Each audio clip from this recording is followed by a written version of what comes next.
It was a chilly night in early March. This happened a couple years ago now. I had just gotten home from work.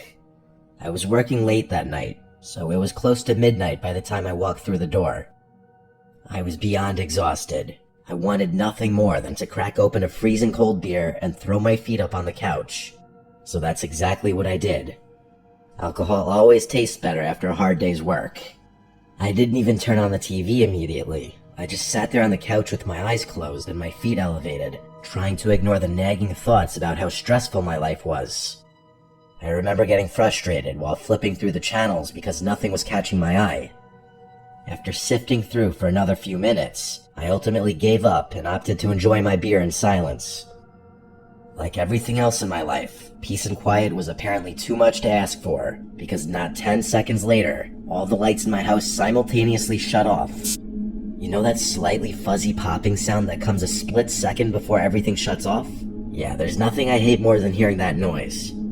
For whatever reason, our house had a tendency to lose power every so often. Now that I think about it, it still does. Anyway, my first reaction was to step outside and see if any of the neighboring houses were affected.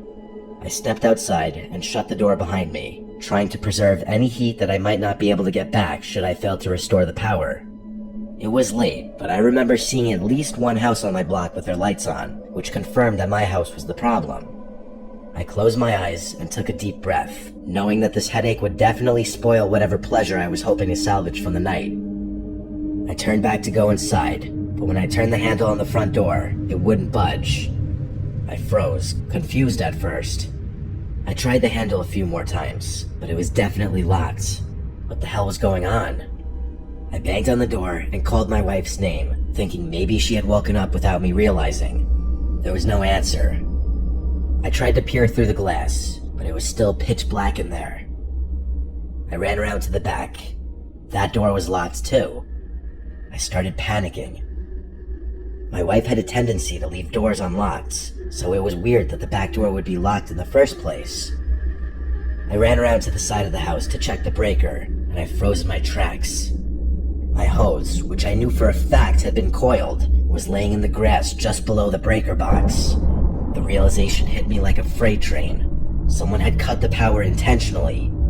Without thinking, I sprinted to the nearest window and desperately looked inside one more time. This time, I was able to make out two flashlights swinging around wildly in the dark, as if two people were rummaging through my house.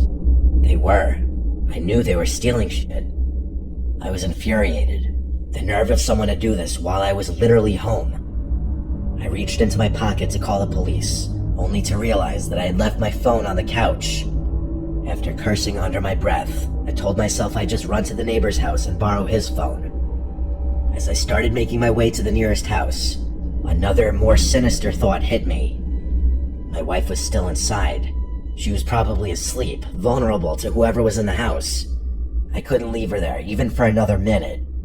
I sprinted back to my house and frantically grabbed some loose rocks from the yard. I started chucking them at our bedroom window, hoping to wake her up. After the third rock, she opened the window. Before she had a chance to say anything, I quietly told her what was happening and instructed her to hide in our closet. Her head disappeared immediately. She didn't ask questions. I then sprinted to my neighbor's house and banged on the door. I explained what was going on as quickly as possible, and then I used his phone to call the police. I waited on his porch, praying that my wife would be okay. The police eventually arrived, and I ran out to one of the cars, explaining the situation as best I could. They barged into the house, but by then, it was too late. The back door was wide open, and whoever had broken in was gone, with too many of our valuables to count. My wife was more shaken than I was, and understandably so. What she told me and the police made me angry at myself for not doing a better job at protecting her. To this day, I'll never forgive myself for leaving her in the house with potential murderers.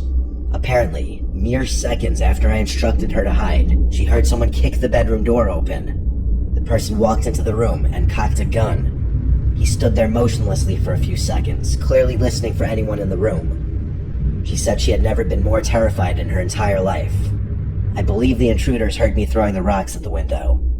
The scariest part is that we still live in this house, and we're not planning on moving out anytime soon. Sometimes I think about what could have happened had I not stepped outside for those brief moments.